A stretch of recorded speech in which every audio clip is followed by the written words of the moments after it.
Somos Gafa TV Online, desde Quito, Ecuador, para todo el mundo.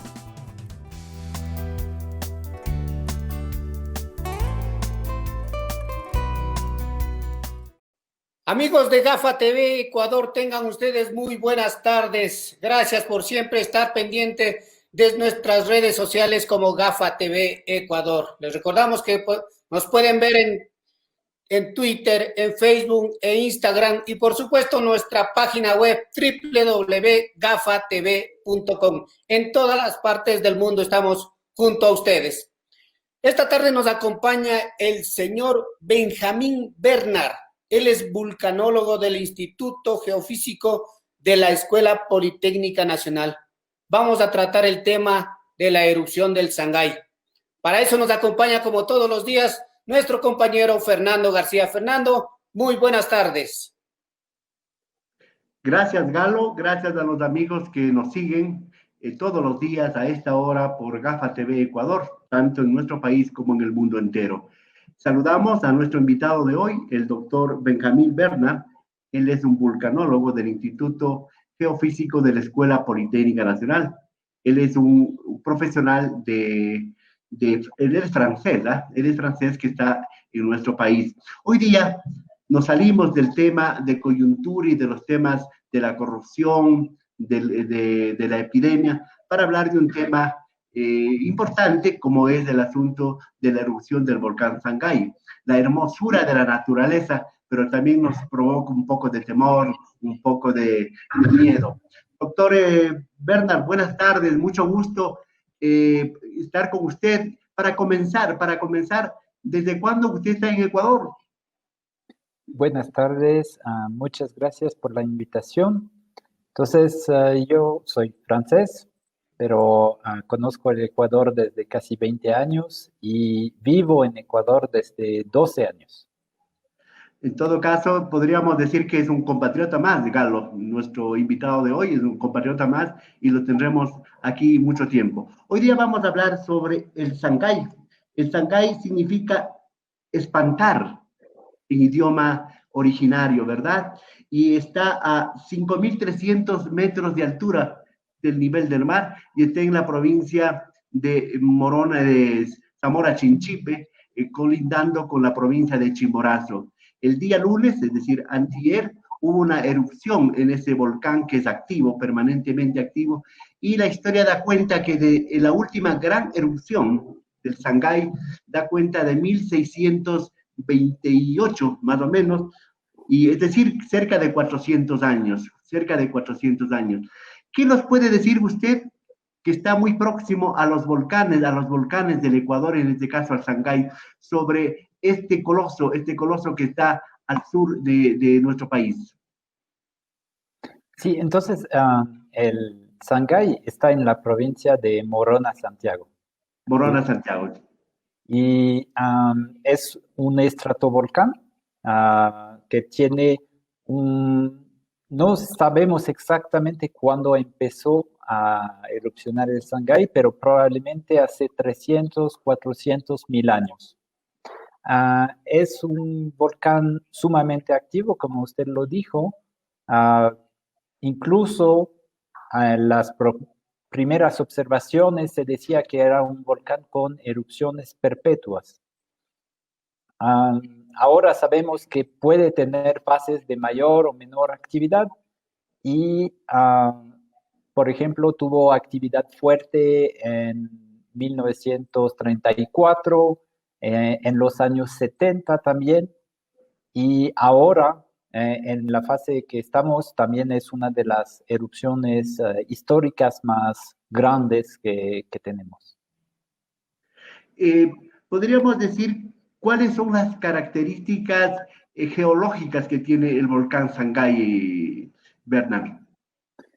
Es un volcán bastante típico de la zona andina, es decir, la composición de sus lavas es lo que se llama la andesita, que viene de los Andes, y su tipo de actividad varía entre actividades más explosivas. Por ejemplo, seguramente la erupción de 1628 fue una erupción muy explosiva y erupciones más efusivas, es decir, con flujos de lava, como la que estamos viendo ahora, que es una erupción con constantes flujos de lava.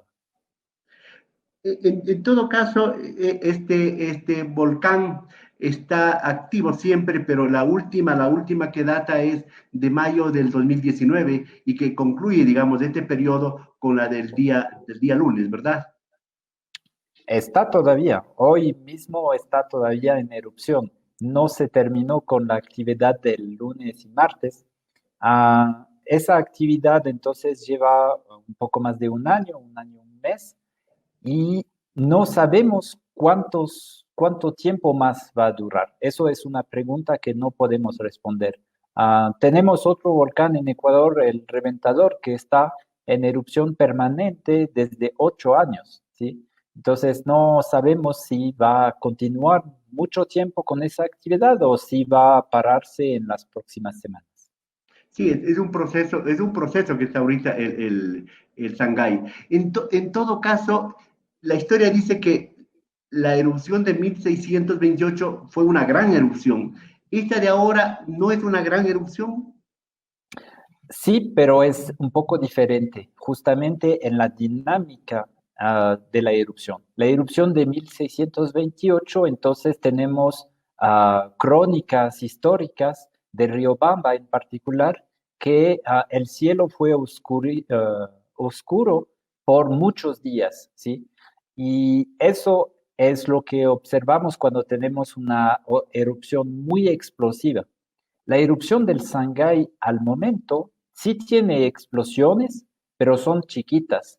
Y en realidad el mayor problema no está asociado con esas pequeñas explosiones, está más asociado al flujo de lava y ese flujo de lava colapsa porque es una lava muy, muy viscosa y está bajando sobre los flancos del volcán, el flanco sur oriental, que tiene una pendiente muy fuerte.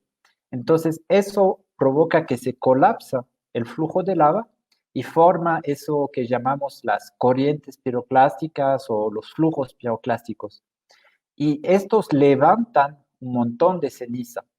Y si hay viento y estamos entrando en temporada de verano, entonces si hay vientos fuertes, puede llevar esa ceniza en las zonas aledañas al volcán o incluso a zonas más alejadas. Estamos conversando esta tarde en GAFA TV Ecuador y para el mundo entero con el vulcanólogo, el doctor Benjamín Bernal. Otras particularidades que tenga el volcán Shanghái y esta erupción que comenzó el día lunes, Bernal. Ah, Aparte de lo que les he dicho, ya hemos visto en los últimos meses muchos de esos colapsos, ¿sí? No es la primera vez que ocurre, es la primera vez que ocurre y que al mismo tiempo hay vientos fuertes en dirección de Guayas. Entonces, eso provoca más cobertura mediática, digamos, pero no es una actividad anómala. De hecho, en enero, febrero, marzo ha tenido erupciones también de ese tipo y incluso cayó ceniza en Cuenca, que está como 110 kilómetros del Shanghái. Entonces, es un fenómeno que es continuo, tiene sus altos y bajos, pero no es súper intenso, no es como la erupción de 1628. Hay algunas preguntas de nuestros compañeros seguidores que van acorde al tema que estamos tratando. Preguntan, dicen que en Guayaquil también sigue cayendo ceniza en Guayaquil, y que el volcán Tungurahua y los otros volcanes están relacionados con la erupción del Shanghái. Bueno, primero voy a responder a la observación que cae ceniza en Guayaquil. Es posible. Durante todo el día de hoy hubo su actividad explosiva y también probablemente esos colapsos. Y hemos visto en los satélites justamente esas nubes de ceniza que fueron llevadas. Entonces en la mañana era más hacia el noroccidental y luego pasó al occidente y luego pasó un poco más al suroccidente. ¿sí? Entonces, durante el día también la dirección del viento cambia, pero lo que es seguro para esos días es que el viento es muy fuerte, entonces lleva la ceniza bastante lejos. Respecto a la segunda pregunta sobre la relación entre los volcanes, es una relación genética, es decir, es en profundidad. En el contexto que forman los volcanes en los Andes es por la misma razón, digamos. Es decir, tenemos la placa de Nazca, la placa tectónica de Nazca que pasa debajo de Sudamérica. Y al hacer ese movimiento es lo que provoca el volcanismo en Ecuador y en Colombia. Entonces, al nivel del origen del volcanismo sí están relacionados, pero al nivel de la erupción individual ya no están relacionados porque cada volcán tiene su sistema volcánico, tiene su cámara magmática y entonces estos están independientes y no es porque se reactiva un volcán que otro volcán se va a reactivar. No es en cadena, no hay una erupción en cadena, aunque hay una cierta vinculación. En todo caso, ¿cuáles son los materiales? Porque todos los volcanes no tienen los mismos materiales. ¿Cuáles son los materiales característicos que arroja el Sangay en esta erupción que comenzó el día lunes? Bueno, entonces el flujo de lava que está saliendo por el domo Ñuñurcu, que es un vento en el flanco oriental del volcán, de la cumbre. No tenemos exactamente su composición, pero es probablemente una andesita, ¿sí? Eso es su composición, es decir, debe tener alrededor de 58% de sílice, quizás un poco menos, quizás un poco más. Luego, la ceniza que sale son fragmentos de ese magma, ¿sí? Entonces, también tienen la misma composición, pero solamente que están en partículas pequeñas por el proceso de fragmentación de ese material. Y el cráter y las faldas tendrán una nueva composición morfológica después de esta erupción. Sí, eso es una muy buena pregunta porque justamente es algo que se ve en las imágenes satelitales y también cuando tenemos visión directa a través de las cámaras del ECU, por ejemplo, del volcán, se ve que se está creando un cañón en el volcán, una gran quebrada, y es por donde baja la lava, ¿sí? Y ese cañón se está creando justamente porque está bajando la lava y porque se forman esos colapsos del frente de la lava que forman las corrientes piroclásticas. Entonces, sí tenemos un cambio morfológico importante en el volcán Sangay. No es preocupante, solamente está canalizando la zona donde está bajando tanto la lava como los flujos piroclásticos, pero sí es un cambio importante. En todo caso, la ceniza que ha llegado a 5 provincias, le dicen Oguaya, Chimborazo, Santa Elena, Morona y otra provincia, son solo ceniza. Pero ¿cuál es el radio de acción, el perímetro en el cual afecta la erupción del volcán Sangay? Entonces, tenemos los dos fenómenos, digamos. Tenemos los flujos que bajan ahora por el flanco suroriental. Entonces, la zona afectada es el flanco suroriental por esos flujos. Y llegan a la cabecera del río Volcán y los materiales pueden ser removilizados por lluvias y llegar al río Volcán e incluso al río Upano, ¿sí? Eso es para la parte de los flujos. Hay material acumulado, ceniza acumulado en todo el volcán y si hay fuertes lluvias también puede haber lahares en otras quebradas del volcán. Y luego para el material fino, la ceniza, el radio es enorme. Ahora vimos que la ceniza llegó hasta el Pacífico, hasta Santa Elena, y si cambia el viento podría mandar ceniza más o menos en todo el el país, en todo el Ecuador. Si recordamos, por ejemplo, en algunas de las erupciones del Tungurahua, tuvimos ceniza que se fue hasta Colombia y ceniza que se fue hasta Perú. Entonces, eso es ese fenómeno de la ceniza que tiene una dispersión mucho más amplia. Sin embargo, cuando nos alejamos del volcán, el impacto por la ceniza es mucho menor. Es decir, en Guayaquil cayó mucho menos ceniza el día de ayer que en Alausí, ¿sí? Y eso es normal. Cerca del volcán cae más ceniza, lejos del volcán cae menos ceniza. Entonces el impacto es menor.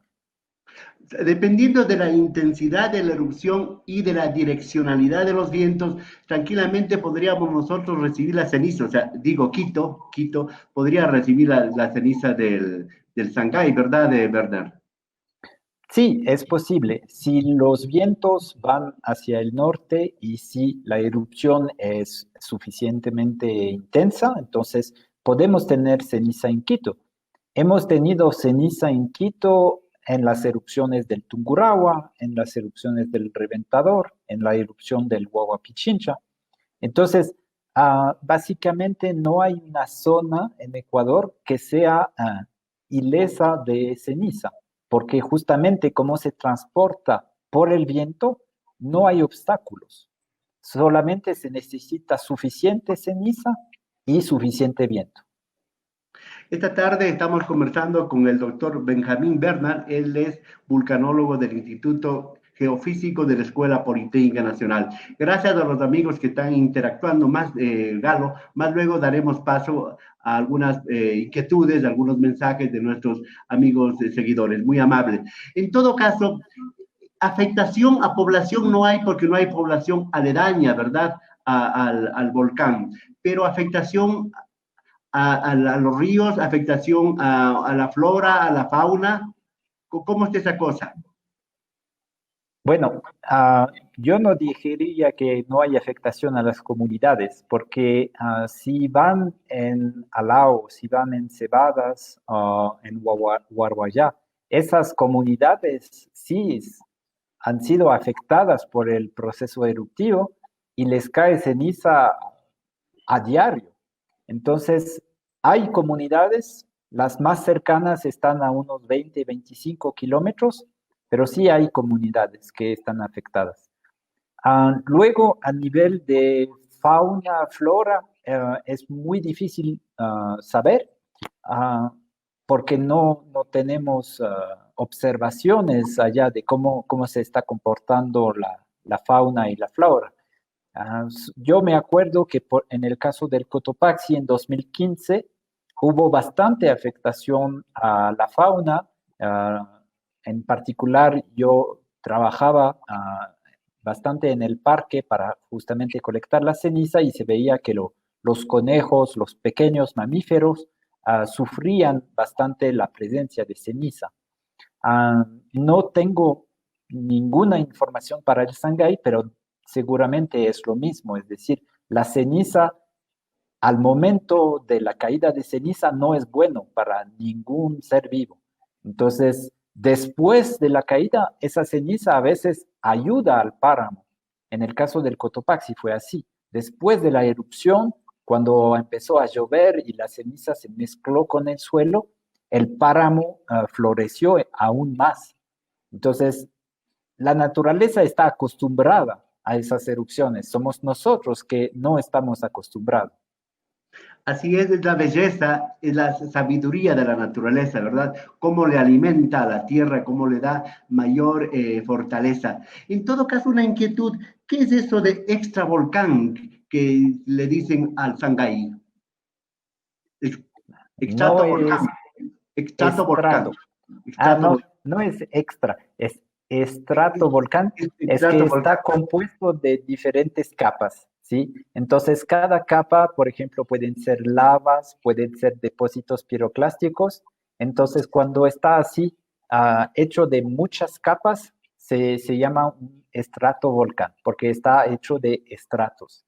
Y que comparado, por ejemplo, con volcanes como Galápagos, los volcanes de Galápagos se llaman volcanes escudo, ¿sí? Entonces, tenemos en Ecuador continental más estratovolcanes y en Galápagos más volcanes escudo. Eso es una clasificación, nada más.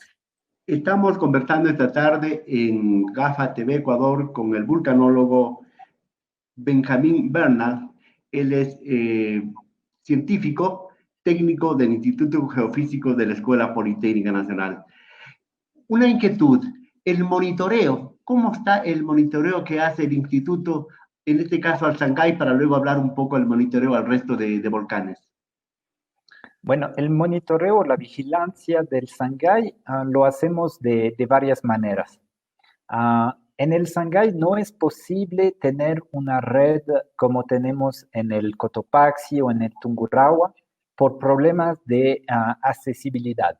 Es decir, el volcán está en una zona tan remota que es muy difícil instalar instrumentos en el mismo volcán. Tenemos una estación que está ubicada al suroccidente, que se llama Saga, y que que monitorea varios parámetros como la cantidad de gas emitida, la sismicidad, también hay una cámara. Esa estación es de difícil mantenimiento. Tuvimos compañeros que se fueron en noviembre o diciembre de 2019 y pudieron arreglarla, porque el problema es que se daña cada vez que hay fuertes caídas de ceniza. Entonces, la estación debe tener energía, entonces tiene paneles solares, pero el problema es que los paneles solares se cubren de ceniza y no alimentan las baterías de la estación, porque estamos en una zona donde no hay luz. Entonces, eso es un problema y cada cierto tiempo la estación pierde o la transmisión, que consume mucha energía, o incluso la señal de los instrumentos. Entonces, eso desafortunadamente es lo que pasó el 7 de junio, ¿sí? Entonces, yo sé, algunos van a decir, bueno, lo hicieron a propósito, pero no, es así. Esa estación tenemos muchas dificultades para llegar allá. Intentamos con helicópteros, pero eso con el clima que hay en el Sangay es muy complicado. Entonces, las últimas 2 veces los compañeros del geofísico tuvieron que ir caminando. Y es 3 días de caminata para llegar, quedarse allá 2 días para arreglar la estación y 3 días de caminata para regresar. Entonces, es un trabajo muy, muy difícil. En todo caso... Entonces, sí, no solamente le monitoreamos con esa estación, sino que ahora utilizamos estaciones que están más distantes, como utilizamos una estación que está en el Puyo o en el Tungurahua, y utilizamos mucho los satélites. Los satélites permiten tener mucha información sobre la actividad, sobre las emisiones de ceniza, sobre los gases que salen del volcán. Entonces, por esa parte le vigilamos y también por las cámaras, en particular estamos trabajando con el ECU 911 para tener las cámaras que ellos tienen en Macas, en Huamboyá, y eso nos permite tener visión al volcán. Muy bien, vamos a regresar para hablar ya sobre los otros volcanes. Uno próximo a nosotros, el Cotopaxi, el Huahuapichincha, el Reventador, y tenemos otros volcanes. Tenemos como cerca de 20 volcanes activos en el Ecuador, Bernard. Pero, Galo, yo no sé si podemos dar lugar a reportar, a leer las preguntas, inquietudes y mensajes de nuestros amigos que nos siguen esta tarde. Así es. Bueno, casi todos coinciden y la preocupación de nuestros amigos que nos siguen es si esto va a desencadenar, va a ir una cadena entre todos los volcanes. Y si se apaga o qué posibilidades hay que haya una erupción más fuerte del Sangay. ¿Cuáles son el monitoreo que ustedes tienen con respecto a esto? Ya, entonces para la primera pregunta, ya respondí un poco antes, pero no hay una secuencia o un vínculo, una relación entre los volcanes. Entonces la erupción del uno está desconectado de la erupción de otro, ¿sí? No se ponen de acuerdo los volcanes en este caso, ¿no es cierto? No. Tenemos como usted decía, tenemos un país muy volcánico, tenemos muchos volcanes activos y cada cierto tiempo entran en erupción. Ahora tenemos 2 en erupción, pero por ejemplo en 2015 teníamos 4 en erupción, ¿sí? Entonces eso varía cada año y hay volcanes que se van a quedar en reposo por más tiempo y otros que van a entrar en erupción. Eso es la dinámica del Ecuador. Luego, para saber si va a haber una erupción más fuerte, entonces justamente utilizamos esos diferentes elementos del monitoreo y al momento no hay un incremento mayor de la actividad. Estábamos revisando justamente si el evento del 8 o 9 de junio era más fuerte que lo anterior, pero en realidad no es más fuerte que lo que pasó en enero, febrero o marzo. Entonces, no hay un incremento de la actividad, tampoco hay una disminución. Digamos que desde mayo de 2019 la erupción es relativamente constante, con los mismos fenómenos, con las explosiones, el flujo de lava, las corrientes piroclásticas, pero no hay un incremento de esa actividad. Ahora, el hecho que el volcán está en erupción permanente, eso para mí es bueno. Es decir, el volcán todo el tiempo está desfogando el material, no está acumulando No se presión. acumula. Exactamente. Entonces, de taparse el volcán, como ocurrió en algunas ocasiones en el Tungurahua, eso quizás sería un poco más preocupante y tendríamos que ver por qué se tapó el volcán. En el caso del Tungurahua, por ejemplo, no sé si se acuerdan, pero en 2013, 2014 tuvimos esas grandes explosiones, ¿sí? Que hicieron bastante ceniza y también flujos piroclásticos o corrientes piroclásticos grandes que llegaron hasta el pie del volcán, donde hay comunidad. Entonces, estas grandes explosiones ocurrían típicamente después de 2 o 3 meses sin ninguna actividad superficial. Entonces, ahí había justamente el funcionamiento de un tapón en el volcán que no dejaba liberar el material. Ahora, en el Sangay ha tenido erupciones discontinuas en los últimos 5 años. Ha tenido una erupción en 2015, una en 2016, etcétera, etcétera. Y ha tenido tiempos entre esas erupciones, tiempos de reposo, sin nada en superficie. Y el despertar de esos periodos no ha sido mayormente explosivo, no ha sido grandes explosiones. Entonces, es muy difícil saber qué puede hacer el volcán, porque cada volcán es diferente y además de que cada volcán sea diferente, cada erupción de un volcán es diferente. Doctor, las poblaciones cercanas como Méndez o como Palora o como el mismo Puyo, ¿no están en riesgo, no corren riesgo en darse una erupción mayor? Bueno, las poblaciones más cercanas que están en Chimborazo o en Morona, Santiago, no están a la distancia de los flujos piroclásticos, es decir, están más lejos. Los fenómenos más peligrosos en las inmediaciones de un volcán son estos, son los flujos piroclásticos. En una configuración como el Tungurahua, tenemos desafortunadamente comunidades que viven sobre el volcán o al pie del volcán. En el Sangay no tenemos eso. Las comunidades más cercanas están más o menos a unos 20 kilómetros y eso es suficiente para que no sean afectadas por esos fenómenos. Sin embargo, sí pueden ser afectadas por la ceniza y también si están cerca de los drenajes que vienen del volcán, también pueden ser afectadas. Muy bien, en todo caso queda claro de que no se puede pronosticar, ¿verdad?, una erupción y tampoco existe la posibilidad de un encadenamiento de los diferentes volcanes que cubren, circunvalan nuestro país. Vayamos ahora avanzando.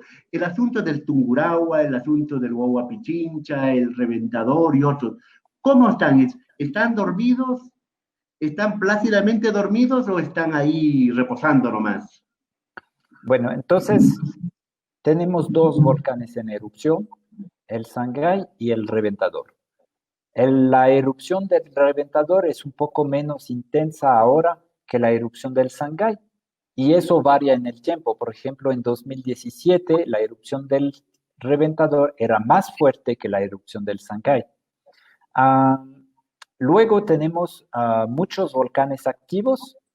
Algunos tienen más actividad superficial que otros. Por ejemplo, tenemos en el Cotopaxi una nube de gas que sale, una pequeña emisión de gas que se ve, ¿sí? Eso no lo tenemos ahora en el Tungurahua. En el Tungurahua hay pequeñas fumarolas, pero no hay una emisión de gas visible, ¿sí? Entonces, los volcanes Cotopaxi, Tungurahua, Huayna Pichincha son volcanes activos. Han tenido una erupción hace poco tiempo, entonces son activos. Ah, en estos volcanes el sistema de vigilancia es aún mejor que en el Sangay o en el Reventador, justamente porque son volcanes que representan una mayor amenaza para la población. En el caso del Huayna Pichincha tenemos la ciudad de Quito al lado. En el caso del Tungurahua tenemos la ciudad de Baños. En el caso del Cotopaxi, los lahares pueden afectar al Valle de los Chillos, a la Tacunga. Entonces, estos tienen un sistema de vigilancia un poco mejor y al momento la actividad interna del volcán es relativamente baja. O sea, en todo caso, podemos estar un poco o relativamente tranquilos, ¿verdad? Porque no existe una eminente posibilidad de una erupción. Vayamos avanzando un poquito. Bueno, la gente se pregunta, ¿cómo se forman, cómo se preparan los vulcanólogos? Bueno, para ser volcanólogo hay diferentes maneras. La manera más típica es a través de la universidad, siguiendo estudios. Puede ser estudios diferentes de geología, química, física, pero estudios direccionados un poco hacia los volcanes. Luego, típicamente hay que seguir una maestría, un doctorado para especializarse en los volcanes, ¿sí? No hay un título exactamente de volcanólogo, sino que somos geólogos. Yo, por ejemplo, soy geólogo y luego hice una maestría y un doctorado en vulcanología. Entonces, eso es mi formación.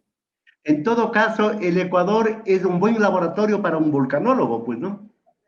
Sí, hay mucho que aprender del Ecuador, hay mucho que estudiar. En Ecuador todavía hay muchos volcanes que son poco conocidos porque nos enfocamos más en los volcanes activos que tienen erupciones históricas, pero hay otros volcanes que son un poco más desconocidos y que posiblemente también podrían tener erupciones. Entonces, hay mucho trabajo todavía en el campo de la volcanología en Ecuador. Aquí tenemos una pregunta media técnica, no sé si estará bien. Dice, ¿por qué existen en el Sangay diferentes composiciones en las erupciones a través de la historia? Composición adesística, balsática y dacítica, siendo un mismo volcán. Sí, eso es común. En la mayoría de los volcanes, el magma puede cambiar de composición en función de las erupciones. Es bastante técnico, pero sí es importante porque esas diferentes composiciones pueden llevar al volcán a tener diferentes fenómenos volcánicos o diferentes erupciones, ¿sí? Entonces, por ejemplo, hablando de las dacitas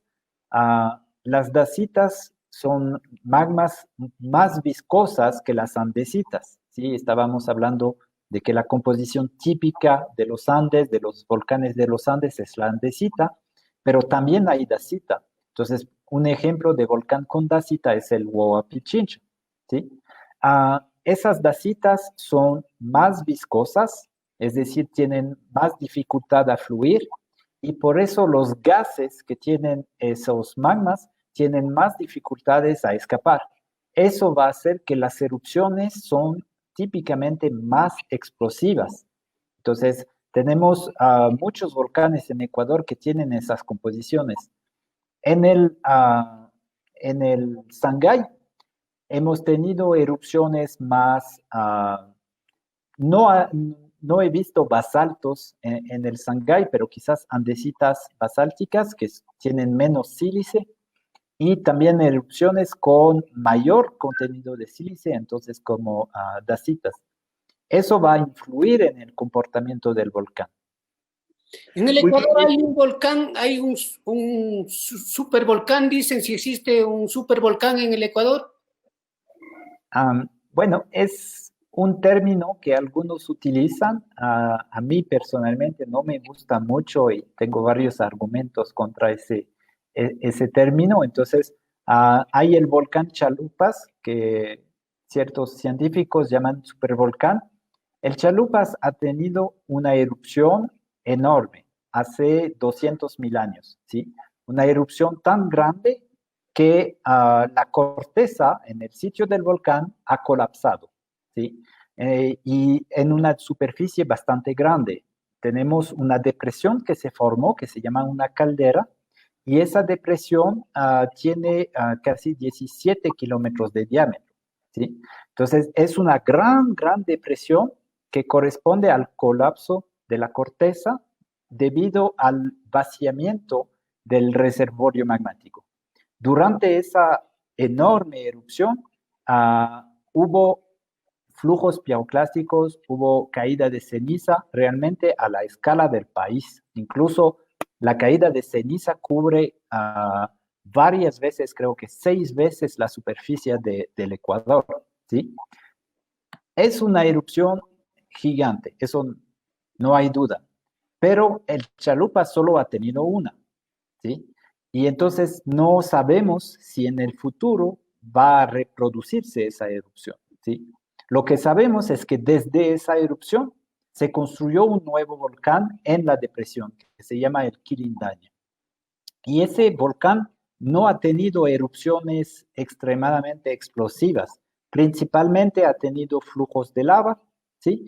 Y no ha tenido erupciones hace poco tiempo, sino que probablemente sus últimas erupciones fue hace más de 10.000 años. Entonces, eso es un poco la situación. ¿En dónde está ubicado este supervolcán? Bueno, yo no le llamo supervolcán, pero... Por seguirle la corriente al amigo que nos escribió. Chalupas está ubicado al sur-oriente del volcán Cotopaxi. Ya, correcto. Vamos concluyendo, pero quisiera un poquito saber, nuestros amigos quieren saber cómo el Instituto Geofísico de la Politécnica Nacional está sobrellevando la pandemia, está sobrellevando esta crisis de sanidad. Bueno, como muchos estamos en teletrabajo, tenemos la suerte en esa época de tener la tecnología que nos permite acceder, por ejemplo, a los servidores que están en el Instituto Geofísico, donde están los datos. Entonces, para los científicos, la parte de teletrabajo no es tan complicada y tenemos suerte de tener ese acceso. Pero luego justamente estábamos hablando de la estación Saga, que ahora no está funcionando, y una gran parte del trabajo del geofísico es el mantenimiento de las redes, tanto para monitorear o vigilar los volcanes, como para los... Eso se hace en territorio, pues. Sí, y tenemos alrededor de 500 estaciones en todo el territorio que hay que mantener. Y para eso sí ha afectado mucho. Estamos retornando un poco al campo. No es fácil, estamos priorizando las estaciones más importantes para hacer el mantenimiento, en particular las estaciones que permiten la transmisión de datos. Esa parte sí ha sido difícil. Sí. Y recursos, en cuanto a recursos, ¿cómo están ustedes? Porque la crisis está afectando a todo lado, a todos los sectores. Sí, está afectando también a la Escuela Politécnica Nacional y también al instituto. Tenemos proyectos que no han tenido financiamiento.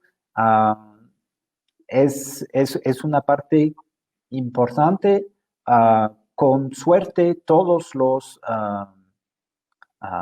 las personas que trabajan en el geofísico han tenido su sueldo, pero digamos, no es lo más simple la situación.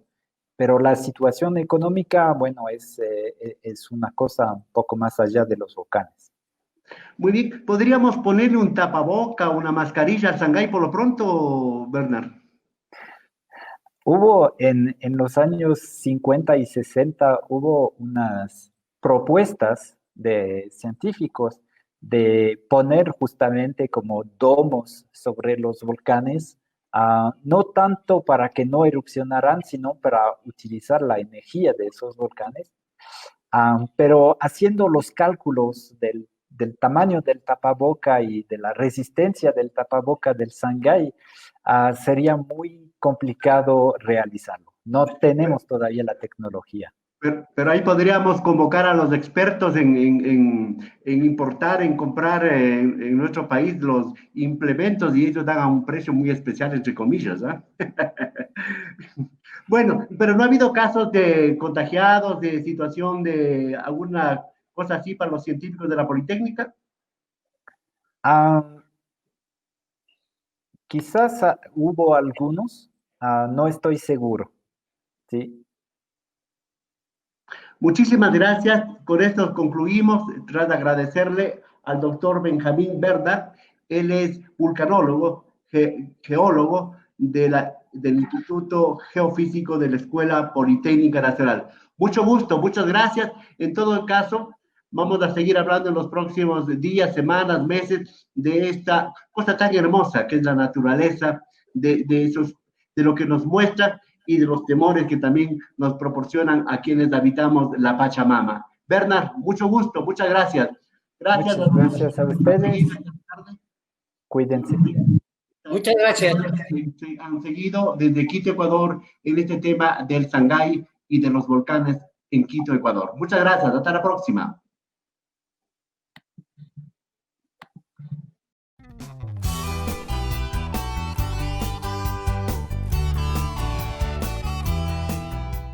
Somos Gafa TV Online, desde Quito, Ecuador, para todo el mundo.